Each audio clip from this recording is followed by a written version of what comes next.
आज आस्था की बेटी की शादी थी। बहुत खुशी भी थी मन में, संतुष्टि भी और अंदर कहीं दुख भी था बेटी के जाने का। ठीक वैसा ही जैसा हर माँ महसूस करती है। शादी अच्छी तरह निपट गई थी। अभी विदाई में कुछ समय था। आस्था अपनी बेटी सृष्टि के पास आकर बैठ गई। कहने को तो बेटी की शादी में जैसे कामों का अनथीन सिलसिला होता है, विशेषकर एक माँ के पास, पर वह बहुत देर तक यह मौका खोजते खोजते यह सोचकर सृष्टि के पास चली आई कि काम तो कभी खत्म नहीं होंगे और सृष्टि चली भी जाएगी। सृष्टि तो जैसे अपने आंसू रोके ही बैठी थी। उसके गले लगते ही बांध जैसे टूट गया। आस्था उसकी पीठ सहलाती रही। फिर उसे याद आया कि वह क्या कहने आई थी। चलो बेटा, अपनी माँ से भी आशीर्वाद ले लो, कहते हुए उसकी भी आंखें भर आईं। सृष्टि का रुदन और तेज हो गया। मुझे जन्म किसी ने भी दिया हो माँ के रूप में, तो मैंने सदा आपको ही देखा है। फिर वह आस्था के साथ चलकर अदिति की हार चढ़ी फोटो के सामने आकर खड़ी हो गई। तब तक पीछे से अनुराग भी आ गए थे। चलो सृष्टि, सब लोग बुला रहे हैं। अनुराग की आंखें भी भीगी हुई थी। सृष्टि की विदाई हुए काफी देर हो गई थी। आस्था निढाल सी आकर सोफे पर पड़ गई। अधिकतर मेहमान तो जा ही चुके थे और जो इक्का दुक्का थे भी, वह रात भर के जगे हुए इधर उधर सुस्ता रहे थे। तभी स्नेहा एक ट्रे में चाय के ढेर सारे कप लिए उसके सामने आ खड़ी हुई। माँ, चाय ले लीजिए। उसने कप उठाया तो वह आगे बढ़ गई। अभी अभी तो सृष्टि गई है और स्नेहा अचानक से बड़ी लगने लगी। वह मुस्कुरा उठी। उसने अभी चाय पीकर कप रखा ही था कि अनुराग उसके पास आकर बैठ गए। उसे कुछ खोई खोई सी देखकर बोले, तुम तो उदास हो गई। आज तो खुशी का दिन है। हाँ, खुशी तो है, पर बेटी के जाने का दुख तो होता ही है, आस्था बोली। हाँ, सो तो है, अनुराग गहरी सांस छोड़ते हुए बोले। और वैसे भी तुम्हारा तो सृष्टि से शुरू से ही कुछ अलग जुड़ाव रहा है। जाइए, आप कुछ देर आराम कर लीजिए। हाँ, जा रहा हूँ। तुम भी कुछ थोड़ा सो लो।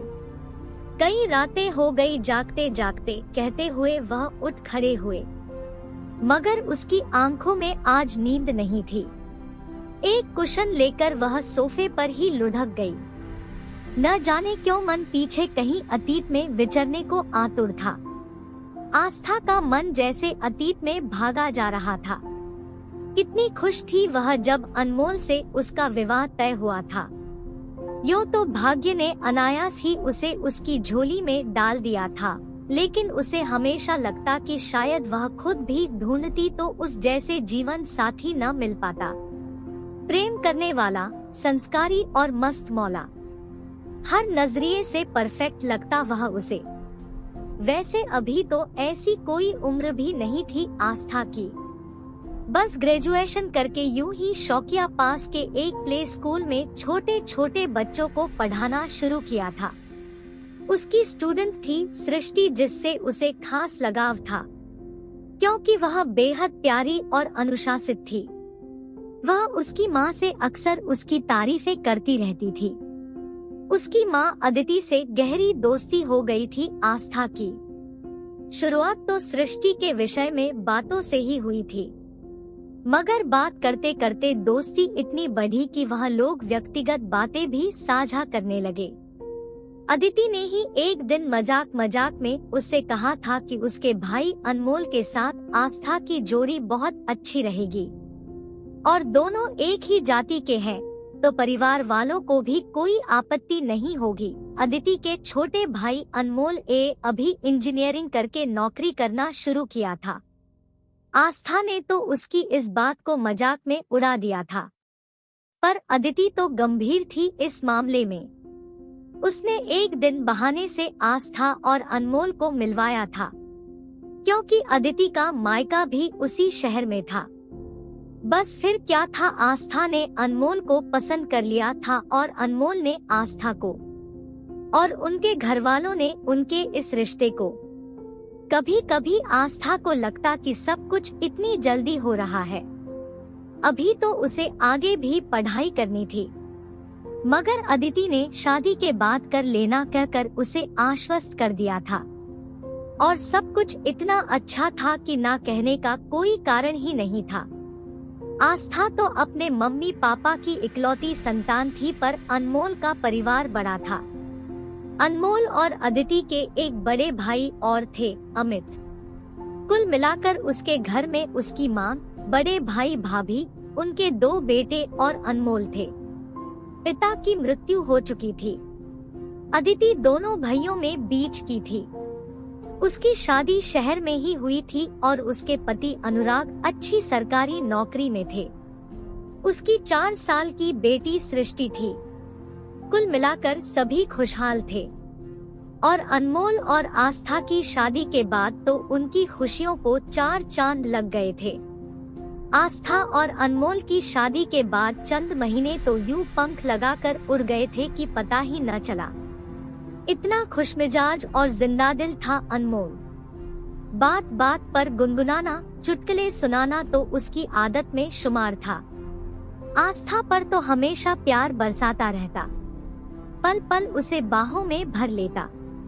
उसकी याद करके आज भी आस्था की आंखें आंसू बहा रही थी। भैया भाभी भी अच्छे थे और अनमोल की माँ का व्यवहार भी उसके प्रति स्नेहपूर्ण था। कभी कभी तो आस्था को लगता कि ऐसा कैसे हो सकता है कि उसे इतनी सारी खुशियाँ यूं अचानक मिल गई। जरूर वह कोई सपना देख रही है, और जल्दी ही नियति ने अपनी योजनानुसार उसका यह सपना तोड़ भी दिया था। फिर जो तूफान आया था वह उनकी जिंदगियां अस्त व्यस्त करके चला गया। अदिति के ससुराल वाले मायके की अपेक्षा अधिक संपन्न थे। यूं तो उसका मायका भी खाता पीता सामान्य मध्यम वर्गीय परिवार था, परंतु उसके ससुराल में तो नौकर चाकर भी थे। बर्तन साफ करने और सफाई वाली के अलावा खाना बनाने के लिए एक कुक भी थी, जिसका नाम आधा था। चूँकि परिवार में सिर्फ उसके पति अनुराग और उसके ससुर ही थे, इसलिए कुक रखी गई थी। उसकी सास की मृत्यु बहुत पहले, जब उसके पति छोटे थे, तभी हो गई थी। पहले जब अदिति के रिश्ते की बात अनुराग से चली थी तो अदिति को थोड़ा टेंशन हुई थी कि वह भरे घर में रहने की आदी है, इतने छोटे परिवार में कैसे रहेगी। लेकिन उसकी बड़ी भाभी उसे छेड़ती, अरे अदिति, न सास है न ननद, ऊपर से नौकर चाकर भी लगे हुए, ऐसा घर तो नसीब वालों को ही मिलता है। पर अदिति को यहाँ बहुत अकेलापन लगता। पति तो सारे दिन के लिए चले जाते और ससुर भी कम बोलते थे, उनके घुटनों में भी तकलीफ रहती थी, इसलिए चल फिर भी कम पाते। फिर जब सृष्टि का जन्म हुआ तो उसकी परेशानी कम हुई, क्योंकि सारा दिन बच्ची के साथ चला जाता। अनमोल से आस्था की शादी के बाद जो आस्था के जीवन में खुशियाँ आई थी, वह ज्यादा लंबी नहीं टिकी थी। अभी तो आस्था अनमोल को समझ ही रही थी, उसका प्यार महसूस ही कर रही थी कि एक बेहद दुखद घटना में अनमोल और अदिति दोनों ने अपनी जान गंवा दी थी। दिवाली के बाद भाई दूज का दिन था। अदिति बहुत उत्साहित थी मायके जाने के लिए। वैसे तो उसे हमेशा ही वहां जाकर खुशी मिलती थी, लेकिन जब से आस्था, जो कि उसकी सबसे अच्छी सहेली थी, उसके घर उसकी भाभी बनकर रहने लगी थी, तब से तो वह मायके जाने के लिए हमेशा ही लालायित रहती। उस दिन भी सुबह से ही अदिति अनुराग से कह रही थी कि चलो आज मुझे जल्दी घर जाना है, सृष्टि तो स्कूल गई है। मैं अनमोल से कहकर सृष्टि को स्कूल से छुट्टी के बाद सीधे वहीं बुलवा लूंगी। चूँकि अनुराग की छुट्टी नहीं थी तो उसने कह दिया कि वह शाम को ही उसके साथ जा पाएगा। अदिति को गुस्सा आ गया। वह बोली, रहने दो, मैं अकेली चली जाऊंगी। एक तो घर ऐसा जहां मेरे सिवा कोई दूसरी औरत तक नहीं, कम से कम तुम्हारी कोई बहन ही होती तो आज त्योहार पर घर तो आती। अनुराग ने उसे चिढ़ाते हुए कहा, हाँ वह तो नहीं है, और जाना भी अकेले ही पड़ेगा, क्योंकि मेरे सिवा तुम्हारा सहारा ही कौन है। इस बात से अदिति को और भी गुस्सा आ गया। वह बोली, अच्छा ठीक है, अब मैं तुम्हारे साथ जाऊंगी भी नहीं। अपने भाई को एक फोन करूंगी, वह मुझे लेने आ जाएगा। दो भाइयों के होते हुए मैं बेसहारा नहीं हो सकती। अनुराग, ठीक है, मगर मेरे लिए शाम की सब्जी बनाकर रख जाना। राधा रोटियां बना देगी, मुझे उसके हाथ की सब्जी नहीं पसंद। कहते हुए हंसते हुए चला गया। इसके बाद उसने अनमोल को फोन किया को वह तुरंत ही उसे लेने आने को तैयार हो गया। अनमोल ने आकर अदिति के ससुर के चरण स्पर्श किए। अदिति तो तैयार ही बैठी थी, फौरन ही उसके साथ चल दी। वह अनमोल के साथ मोटरसाइकिल पर निकली थी कि रास्ते में एक मोड़ पर सामने से ट्रक आ जाने पर अनमोल मोटरसाइकिल संभाल नहीं पाया और एक भयंकर दुर्घटना में दोनों की मृत्यु हो गई। सामने से आ रहे ट्रक के कारण अनमोल की मोटरसाइकिल का संतुलन बिगड़ा और उसने सबकी जिंदगी का ही संतुलन बिगाड़ दिया। असल में दुर्घटना स्थल आबादी वाले इलाके से थोड़ा दूर था, इसलिए वहां ट्रैफिक भी कम था। काफी देर बाद जब एक दूध वाला वहां से गुजरा तो उसने यह हादसा देखा। अनमोल की तो पहले ही मौत हो चुकी थी। शायद अदिति की सांसें चल रही थी या नहीं, उसे पता भी नहीं चला। पुलिस को खबर किया, उन लोगों को अस्पताल पहुंचाया गया, लेकिन व्यर्थ। उनके परिवारों को खबर की गई। सभी लोग बदहवास से दौड़े आए। हर तरफ रोना पीटना, चीख पुकार। अनुराग तो पागल सा बार बार दूधवाले से प्रश्न पर प्रश्न करे जा रहा था। जब तुमने देखा क्या तब अदिति जिंदा थी? क्या उसने तुमसे कुछ कहा था? क्या थे उसके अंतिम शब्द? लेकिन दूध वाला बेचारा बार बार यही दोहरा रहा था, मुझे नहीं पता बाबूजी, उन्होंने कुछ नहीं कहा मुझसे। आस्था तो बेचारी गुमसुम सी हो गई थी, जैसे समझ ही न पा रही हो कि यह हो क्या रहा है। अनुराग बार बार अफसोस कर रहा था, काश वह अदिति की बात मानकर उसके साथ गाड़ी से चला गया होता तो यह हादसा नहीं होता, या फिर वह कम से कम इसी बात के लिए मना लेता कि वह शाम को उसके साथ चले। अस्पताल वालों ने तो आते ही जवाब दे दिया था। चलते समय अनुराग ने सोचा कि दूध वाले को कुछ पैसे दे दे। आखिर उसने उनकी इतनी मदद की, लेकिन उसने मना कर दिया कि बाबूजी रहने दीजिए, अगर उन लोगों की जान बच जाती तो जरूर आपसे मिठाई मांगता, मगर अब क्या कहूँ, मेरे प्रयास जान नहीं बचा पाए। अनमोल का अंतिम संस्कार उसके बड़े भाई ने किया था और अदिति का अनुराग ने। घर वापस आने पर तो जैसे अनुराग को घर काटने को दौड़ रहा था। सृष्टि को तो अपनी नानी के घर ही छोड़ दिया था, क्योंकि वह बार बार अपनी माँ के बारे में पूछ रही थी। वैसे भी अनुराग के घर में तो वह और उसके पिता ही थे। वह लोग भी इतने दुखी थे कि ऐसे बोझिल माहौल में उसे क्या संभालते। अदिति के मायके में तो फिर भी कई लोग थे, तो उचित यही समझा गया कि उसे वहीं छोड़ दिया जाए। अनुराग घर आया तो अदिति की बनाई हुई सब्जी रखी थी। वह फूट फूट कर रोने लगा। उसने सारी सब्जी उठाकर बाहर फेंक दी। कैसे एक पल में सब कुछ बदल जाता है। इसके बाद जो बेचैन दिन और रातों के सिलसिले शुरू हुए, तो ऐसा लगने लगा था मानो समय कट ही नहीं रहा। सृष्टि मुसलसल अपने नानी के घर ही रह रही थी।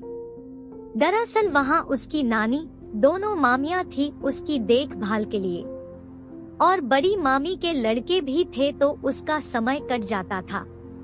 और अनुराग अभी उसे अपने घर लाना भी नहीं चाहता था। अगर वह अपनी माँ के बारे में पूछेगी तो वह क्या जवाब देगा। करीब 1 महीना होने को था। धीरे धीरे सभी अपनी अपनी दिनचर्या में वापस लौट रहे थे। अनुराग ने ऑफिस जाना शुरू कर दिया था और सृष्टि ने अपने स्कूल। मगर अभी भी सृष्टि नानी के ही घर रह रही थी। सबके कहने पर आस्था ने भी वापस स्कूल ज्वाइन कर लिया था। सबका कहना था इससे उसका समय भी कट जाएगा और दिल भी लगा रहेगा। अगर घर में रहेगी तो हमेशा ही अनमोल का गम उसे सताता रहेगा। दूसरी बात यह थी कि उसके साथ होने से सृष्टि को भी सहारा रहता। आखिर वह भी कब तक घर बैठी रहती। उसकी भी परीक्षाएं नजदीक आ गई थी। सृष्टि आस्था के साथ ही स्कूटी से स्कूल जाती और वापस आती। दोनों घरों में उदासी के बादल यूं छाए थे कि छंटने का नाम नहीं ले रहे थे।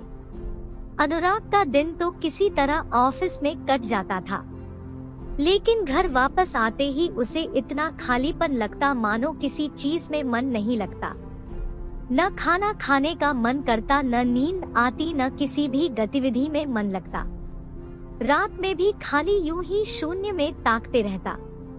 जब नींद से बोझिल आंखें बंद हो जाती तो वहीं अपने पापा के पास कभी सोफे कभी ऐसे ही लुढ़क जाता।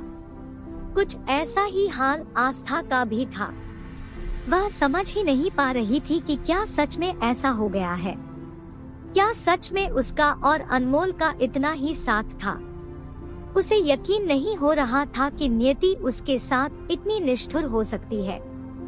दोनों को ही जैसे अभी तक यकीन नहीं हो रहा था। कभी सुबह राधा टेबल पर नाश्ता लगाती तो अनुराग चाय के लिए 3 कप ले आता। फिर उसे याद आता, अरे 2 ही कप लाने थे। उसके पिता यह सब दशा देखते तो मन ही मन दुखी होते। उस दिन आस्था और अनमोल का वेडिंग एल्बम बनकर आया तो जैसे सारे जख्म फिर से हरे हो गए। आस्था तो फूट फूट कर रोने लगी हर तस्वीर को देखकर। उसकी सास उसे सांत्वना दे रही थी मगर अंदर ही अंदर खुद भी टूटती जा रही थी। वास्तव में वह एक बहुत ही समझदार और सुलझी हुई महिला थी, जो इस दुर्घटना का जिम्मेदार आस्था को नहीं मानती थी।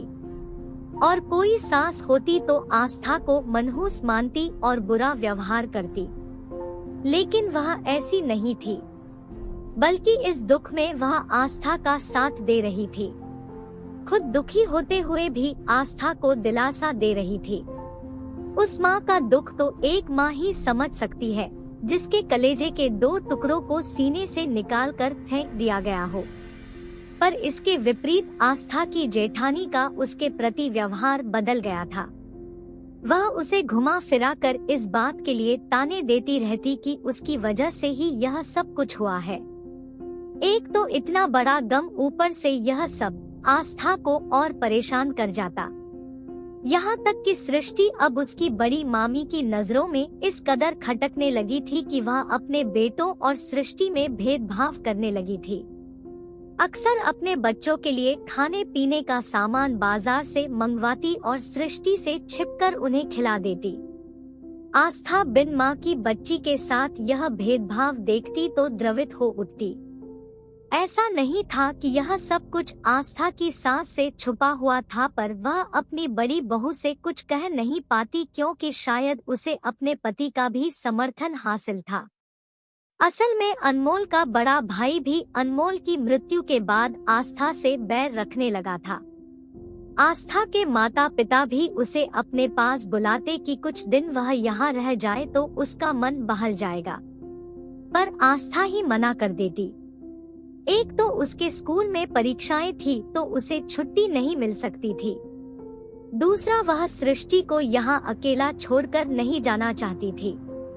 अभी ही बड़ी भाभी को सृष्टि अखरती है, मेरे बाद तो जाने क्या दुर्व्यवहार करेंगी। माँ ने तो जैसे इस सब से आंखें मूंद रखी है। उसे सृष्टि पर बहुत तरस आता। वह सोचती कि वह मायके जाएगी तो सृष्टि को अपने साथ ले जाएगी, मगर इसके लिए अनुराग की अनुमति आवश्यक थी। उसके पिता की मर्जी के बिना वह कुछ नहीं कर सकती। कभी कभी उसे लगता कि इससे तो अच्छा है सृष्टि अपने ही घर में रहे। अनमोल और अदिति को गए 6 महीने से ज्यादा हो रहे थे। इसी बीच बड़ी भाभी के बेटे का जन्मदिन आ गया था और भैया और भाभी दोनों की इच्छा थी कि जन्मदिन मनाया जाए। हालांकि आस्था की सास नहीं चाहती थी कि जन्मदिन मनाया जाए, मगर उन्होंने चुप रहना ही मुनासिब समझा। वैसे बहुत धूमधाम से तो जन्मदिन नहीं मनाया गया था, फिर भी खास लोगों को बुलाकर एक छोटा सा फंक्शन किया जा रहा था। जाहिर सी बात थी, अनुराग को भी निमंत्रण दिया गया था। उसके पिता ने तो जाने से बिल्कुल मना कर दिया था। वैसे भी वह बिल्कुल सादा खाना खाते थे और कुछ भी उल्टा पुल्टा उन्हें पचता नहीं था। इसीलिए वह बोले कि तुम चले जाओ, राधा मेरे लिए खाना तैयार करके रख जाएगी। जाने का मन तो अनुराग का भी नहीं था, लेकिन फिर उसके पिता ने भी समझाया, अगर नहीं गए तो उन लोगों को बुरा लगेगा। यही सोचकर वह चला गया था और जाकर अदिति की माँ के पास बैठ गया। बड़ी भाभी उनके पास ही बैठी थी। वह लोग कुछ इस तरह की बात कर रहे थे कि आस्था से उनके बेटे का तिलक कराना सही होगा या नहीं। आखिर वह तो विधवा है, मनहूस है। यह सुनकर अनुराग को बहुत अजीब सा लगा। पहले तो उसे लगा कि शायद अदिति की माँ इस बात का विरोध करेंगी, मगर उसे बड़ी हैरानी हुई जब उन्होंने कोई प्रतिक्रिया व्यक्त नहीं की। अनुराग को बहुत बुरा लगा यह ज्यादती देखकर। उसने तुरंत कहा, भाभी वैसे तो यह आप लोगों का व्यक्तिगत मामला है, पर है तो यह बहुत गलत। आखिर वह सब एक हादसा था। आस्था का तो उसमें कोई दोष नहीं। अगर वह अशुभ है, मनहूस है, तो मेरे साथ भी तो ऐसा ही है। फिर तो मुझे भी यहाँ नहीं आना चाहिए था। यह सुनकर एक बारगी तो बड़ी भाभी भौचक रह गई। फिर उन्होंने अनुराग से कुछ नहीं कहा। जाहिर है उन्हें अनुराग का आस्था की तरफदारी करना नहीं भाया था। उन्होंने बेमन से आस्था से तिलक करवा दिया और सब कार्यक्रम निर्विघ्न संपन्न हो गया। लेकिन अब बड़ी भाभी के मन में अनुराग के प्रति भी गांठ पड़ चुकी थी। ऐसे ही कुछ और दिन बीत गए। अनुराग अक्सर अपनी बेटी सृष्टि से मिलने अपने ससुराल आता रहता था। इसी प्रकार वह एक शाम सृष्टि से मिलने आया हुआ था। सृष्टि आइसक्रीम खाने की जिद कर रही थी तो वह पैदल ही उसे लेकर यूं ही पास के बाजार तक चला गया। सृष्टि पास की बेंच पर बैठकर आइसक्रीम खाने लगी तो उसने पूछा, सृष्टि तुम्हारे एग्जाम्स आने वाले होंगे, तुम पढ़ाई कर रही हो न? इस पर सृष्टि बोली, हाँ पापा, छोटी मामी रोज मेरा होमवर्क कराती है और रेगुलरली मुझे पढ़ाती भी है, मगर बड़ी मामी अच्छी नहीं है पापा। वह मुझसे हमेशा गुस्सा करती है, डांटती है, और जब भैया शैतानी करता है तो उससे कुछ नहीं कहती। अनुराग ने कुछ नहीं कहा तो उसने बोलना चालू रखा, पर छोटी मामी मुझे बहुत प्यार करती है। उन्होंने मुझे पिज्जा बनाकर खिलाया और नानी भी मुझे प्यार करती है। बस मुझे बड़ी मामी बिल्कुल अच्छी नहीं लगती। सृष्टि कहती जा रही थी और अनुराग सुनता जा रहा था। फिर थोड़ी देर बाद उसने सृष्टि को वापस छोड़ा और अपने घर चल पड़ा। रास्ते में वह यही सोच रहा था कि लोग कितनी जल्दी बदल जाते हैं। बड़े भैया भाभी से तो कितने साल पुराना रिश्ता है उसका। उसके मुकाबले देखा जाए तो आस्था से उसका परिचय तो अभी अभी हुआ है। फिर भी उन लोगों का सृष्टि के लिए ऐसा व्यवहार और इसके विपरीत आस्था का इतना अपनापन, यही सोच सोच कर वह आस्था के प्रति और एहसानमंद महसूस कर रहा था। उसे आत्मग्लानि भी महसूस हो रही थी। वह कितना स्वार्थी है जो उसने अपनी बेटी को वहां छोड़ा हुआ है। उसे अपनी बेटी को अपने पास बुला लेना चाहिए, लेकिन इसका कोई रास्ता उसे नहीं सूझ रहा था। क्या वह उसे वहां जैसी परवरिश दे पाएगा? कहीं उससे कोई चूक तो नहीं हो जाएगी? एक दिन उसके ऑफिस की छुट्टी थी तो अनुराग ने सोचा कि चलो सृष्टि को स्कूल से ही पिक कर लूंगा और शाम तक उसे मॉल घुमा दूंगा। वह बहुत दिनों से मॉल घूमने के लिए कह रही है। छुट्टी में वह स्कूल के बाहर खड़ा था। रोज की तरह ही आस्था सृष्टि के साथ गेट से बाहर निकली थी।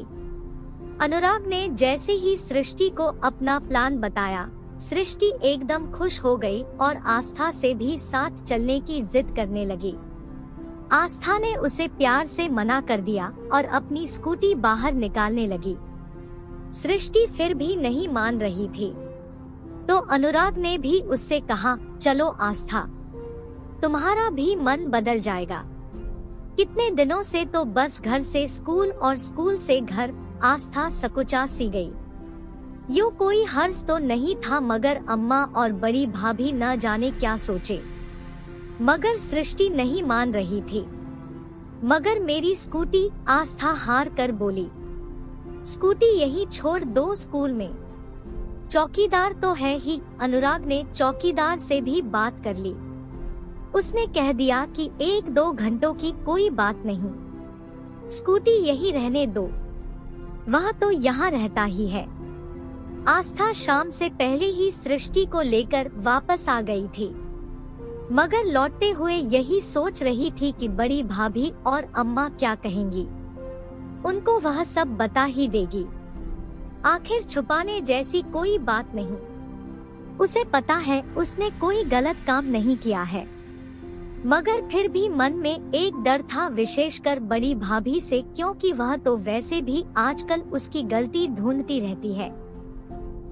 उसके हर काम में नुक्स निकालना उनकी आदत हो गई है। छोटी से छोटी गलती पर भी राई का पहाड़ बना देती है। इस छोटी सी बात का पता नहीं क्या बतंगड़ बना दे। घर पर आकर आस्था ने बड़ी भाभी और अम्मा को सब कुछ बता दिया था। अम्मा ने तो कोई प्रतिक्रिया व्यक्त नहीं की और बड़ी भाभी भी मुंह बिचका कर चली गई। उन्हें अच्छा तो नहीं लगेगा यह सब, यह तो आस्था को पता था। मन ही मन तो कोस ही रही होंगी, पर ऊपर से कुछ नहीं बोली। सृष्टि की परीक्षाएं समाप्त हो गई थी। सृष्टि अब कुछ दिनों के लिए अपने घर जाना चाहती थी और अनुराग भी चाहता था कि वह आ जाए। दरअसल उसके पापा कई बार कह चुके थे कि सृष्टि को ले आओ। बहुत दिन हो गए, घर बहुत सूना सूना लगता है। अनुराग की छुट्टी नहीं थी और सृष्टि जिद कर रही थी जाने की, तो अनुराग ने आस्था से ही कह दिया कि वही आकर उसे छोड़ जाए। उस दिन नाश्ते के बाद आस्था और सृष्टि चल दी थी। स्कूल तो वैसे भी बंद हो ही चुका था। आस्था सृष्टि के साथ उसके घर पहुंची तो अनुराग तो ऑफिस गया हुआ था। उस वक्त पापा ही घर में थे। सृष्टि तो देखते ही दादाजी से लिपट गई। वह भी इतने खुश हुए उससे मिलकर कि आंखें भर आईं। आस्था ने नमस्ते की तो वह बोले, आओ आओ बेटा बैठो, और कोई तो था नहीं घर में, तो आस्था खुद ही उठकर पानी ले आई। अनुराग के पापा तो मुश्किल से ही चल फिर पाते थे। वह बहुत शर्मिंदा होकर बोले, क्या करूं बेटा, पैरों से लाचार हूं। और राधा भी सुबह आकर खाना वगैरह बनाकर रख जाती है, तो फिर शाम को ही आती है। आस्था बोली, आप तकल्लुफ क्यों कर रहे हैं अंकल जी, मैं खुद ही ले लूंगी। सृष्टि पूरे घर में दौड़ लगा रही थी। बहुत दिन बाद अपने घर जो आई थी, लेकिन हैरानी की बात कि उसने माँ के बारे में नहीं पूछा। शायद सबकी बातों से खुद ही अंदाजा लगा लिया हो। बच्चे हमारे अनुमान से कहीं ज्यादा समझदार होते हैं। और अब काफी दिन हो भी गए थे, तो शायद माँ की कमी उतनी शिद्दत से महसूस नहीं हो रही थी। और फिर आस्था भी तो उसका बढ़ चढ़कर ख्याल रख रही थी। उसकी जरूरतों को उसके जाहिर करने से पहले पूरा कर रही थी। सृष्टि आस्था को अंदर कमरे में खींच कर ले गई थी अपने खिलौने दिखाने। यह अनुराग का बेडरूम था। सामने की दीवार पर अनुराग और अदिति की बड़ी सी फोटो लगी थी। आस्था पहली बार यहाँ आई थी, वह भी अनुराग और अदिति की अनुपस्थिति में। उसे थोड़ा अजीब सा लगा। कमरे से ही लगी बालकनी भी थी। वह बाहर बालकनी में आकर कुछ देर खड़ी रही, फिर सृष्टि के बुलाने पर उसके साथ खेलने लगी। शाम होने को थी तो वह अनुराग के पिता से बोली, अच्छा अंकल जी मैं चलती हूँ अब। अरे ऐसे कैसे, कुछ देर रुको, अभी राधा तो आ ही रही होगी, चाय नाश्ता करके जाओ। आस्था चलना चाहती थी पर अनुराग के पापा के बहुत कहने पर रुक गई। मगर काफी देर तक जब राधा नहीं आई तो वह खुद ही जाकर किचन से चाय और नमकीन लेकर आ गई। चाय पीकर आस्था चल ही रही थी कि अनुराग आ गया। आस्था तो तैयार ही खड़ी थी जाने को, तो बाहर आकर स्कूटी स्टार्ट करने लगी। अनुराग उसे बाहर तक छोड़ने आया। वह बोला, आस्था बहुत दिनों से मैं तुम्हारा धन्यवाद करना चाहता था, जो कुछ भी तुम कर रही हो सृष्टि के लिए, वह तुम्हारी जिम्मेदारी नहीं मेरी जिम्मेदारी है। फिर भी तुम उसके लिए इतना कर रही हो, उसके लिए बहुत बहुत शुक्रिया। जिम्मेदारी की कोई बात नहीं, सृष्टि के रहने से तो मुझे भी साथ मिल गया है, वैसे भी बहुत प्यारी है वह, कहकर उसने प्यार से सृष्टि की तरफ देखा और उससे बोली, मस्ती के साथ साथ थोड़ी पढ़ाई भी करना, और अनुराग से नमस्ते करके चली गई। जब से सृष्टि घर वापस आई थी तब से मानो घर की रौनक लौट आई थी। अब पहले से समझदार भी हो गई थी। वक्त और हालात हर इंसान को बदल देते हैं। थोड़ी सी गंभीर और चुपचाप भी रहने लगी थी। अनुराग ऑफिस चला जाता तो दादाजी के साथ ही घर में अकेले रह लेती। अनुराग को चिंता भी होती कि उसकी देखभाल कौन करेगा, मगर वह खुद का तो ख्याल रखती ही थी, साथ ही दादाजी का भी ख्याल रखती। एक दोपहर ऐसे ही सृष्टि ने खेल खेल में एक बड़ी बात कह दी। वह दादाजी के साथ खेल रही थी, अचानक बोली, दादाजी मैं सोच रही थी कि जब तक मम्मा वापस नहीं आ रही तो हम छोटी मामी को अपने घर में रख ले। मुझे वहाँ रहना नहीं अच्छा लगता, मुझे यहाँ अपने घर में रहना है उनके साथ। दादाजी पहले तो चौंक गए उसकी यह बात सुनकर, बोले, बेटा मगर उनका घर तो वही है। सृष्टि उदास होकर बोली, क्या कोई तरीका नहीं है कि वह यहाँ रह सके? दादाजी ने फिर कुछ नहीं कहा, लेकिन उनके विचारों में उथल पुथल मच गई थी। हाँ बात सही तो है, क्यों नहीं रह सकती आस्था यहाँ? बिल्कुल रह सकती है, अगर अनुराग से उसकी शादी हो जाए तो। आखिर सृष्टि को भी तो उसकी जरूरत है। हाँ लेकिन सृष्टि और अनुराग की सहमति आवश्यक है, इसके लिए अनुराग को तो जरूर किसी प्रकार मना लेगे वह। आखिर उम्र भर अकेलापन झेलने के बाद उन्हें पता है कि कितना मुश्किल है अकेले जिंदगी गुजारना। यह सोचकर वह अनुराग के वापस आने का इंतजार करने लगे कि आज इस बारे में अनुराग से बात करेंगे। शाम को अनुराग वापस आया तो उन्होंने अपने मन की बात उससे कही। कुछ संशय भी था कि वह पता नहीं कैसी प्रतिक्रिया देगा इस बारे में। अनुराग तो गुस्से से चिल्ला ही पड़ा, क्या फालतू बात कर रहे हो आप पापा? मेरी शादी हो चुकी है, और कितनी शादियां होगी मेरी? वैसे ही मैं बहुत परेशान हूँ, मेरी परेशानी और मत बढ़ाइए आप। मेरा मकसद तुम्हारी परेशानी बढ़ाना नहीं कम करना है, उसके पापा बोले। पता नहीं इससे मेरी परेशानी कम होगी या और बढ़ेगी, वह बोला। ऐसा कुछ नहीं होगा अनुराग, आस्था सृष्टि से कितना प्यार करती है यह हम सब ने देखा है, उसे माँ की जरूरत है, और फिर मैंने भी एक उम्र अकेले गुजारी है। मैं नहीं चाहता मेरा बेटा भी वैसी जिंदगी गुजारे, वह बोले। अगर ऐसा ही है पापा तो आपने दूसरी शादी क्यों नहीं की? न चाहते हुए भी अनुराग के मुंह से यह बात निकल गई। उसके पापा कुछ सोचते हुए बोले, क्योंकि मेरे आगे तो बेटा था पर तुम्हारे आगे बेटी है।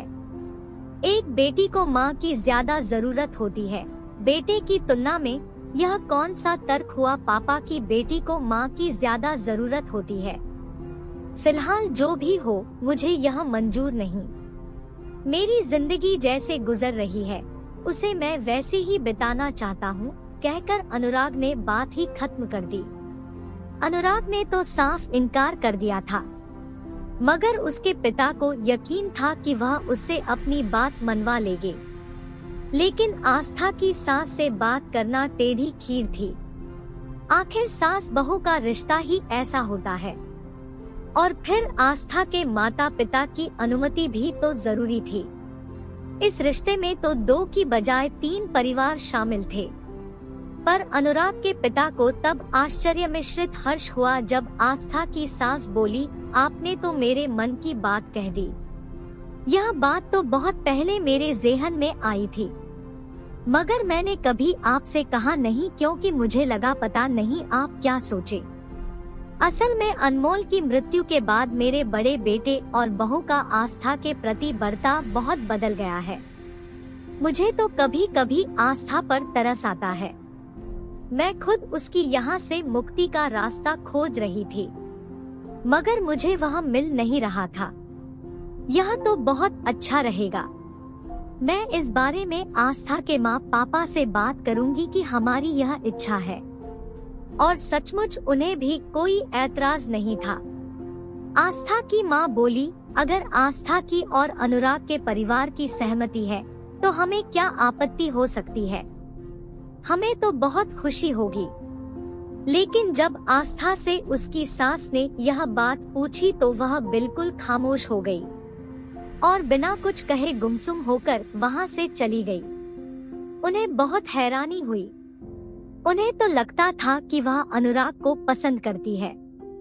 आस्था का बिना कुछ कहे चुपचाप चले जाना इस वजह से नहीं था कि अनुराग उसे नापसंद था, बल्कि अनुराग के उसके प्रति हमेशा सम्मानपूर्ण व्यवहार, शांत और गंभीर स्वभाव ने हमेशा उसे आकर्षित किया था। परंतु वह कैसे अपनी सास को बताती कि बात कुछ और है। कई दिनों से वह इस बात को उन्हें बताने के लिए शब्द एकत्रित कर रही थी। दरअसल कई दिनों से उसे अपने ही शरीर में हो रहे कुछ परिवर्तन अजीब से लग रहे थे। उसे लगा कहीं वह माँ तो नहीं बनने वाली। यही बात जब उसे परेशान करने लगी तो उसने इसकी तफ्तीश करने का फैसला किया। अगले दिन वह स्कूल गई थी। असल में विद्यार्थियों की तो परीक्षाओं के बाद छुट्टी हो गई थी, मगर शिक्षकों को स्कूल जाना पड़ रहा था। उसने स्कूल से वापस घर आकर चेक किया तो वास्तव में यह सच था। वह सचमुच माँ बनने वाली थी। इसी बात को लेकर वह बहुत परेशान हो गई थी। उसने यह अभी तक किसी को नहीं बताया था। कैसे बताए वह? हालांकि इसमें उसकी कोई गलती नहीं थी, लेकिन यह तो उसे लग रहा था शायद इससे उसकी जिंदगी और मुश्किल हो जाएगी। रह रहकर वह अपने नसीब को कोस रही थी। जैसे पहले ही उसकी मुसीबतें कम थी, जो अब यह नई मुसीबत। फिर उसे तरस भी आता। आखिर इस सब में उस नन्ही सी जान का क्या दोष? उसे तो नहीं पता कि उसके इस दुनिया में आने से पहले ही उसका पिता दुनिया से जा चुका है। और अब जब से अम्मा ने अनुराग से शादी की बात की थी तब से तो उसे और तनाव हो गया था। अगर यह सब कुछ नहीं होता तब तो सामान्य परिस्थितियों में वह अनुराग से शादी कर लेती, मगर अब तो उसके साथ यह नन्ही जान जुड़ी थी। क्या अनुराग अब शादी के लिए राजी होगा? वह तो सृष्टि से कोई भेदभाव नहीं करती, पर क्या अनुराग सृष्टि में और उसके बच्चे में बिना भेदभाव किए रह पाएगा? सोच सोच कर उसका माथा दुखने लगा। उधर अम्मा उसका यह अजीब व्यवहार नहीं समझ पा रही थी और कई बार कारण पूछ चुकी थी। अंत में उसने तय किया कि अम्मा को सब सच बता देगी और उनसे राय लेगी कि अब क्या करना चाहिए। और कोई रास्ता भी तो नहीं था। अम्मा तो यह सुनकर सोच में पड़ गई थी। वह समझ नहीं पा रही थी कि एक बार फिर से दादी बनने पर खुश होए या इसे एक नई मुश्किल माने। थोड़ी देर वह सोच विचार में बैठी रही, फिर बोली, मैंने अनुराग के पिता से तो रिश्ते के लिए हाँ कर दी है। अब फिर से उनसे बात करके सच्चाई बता दूंगी।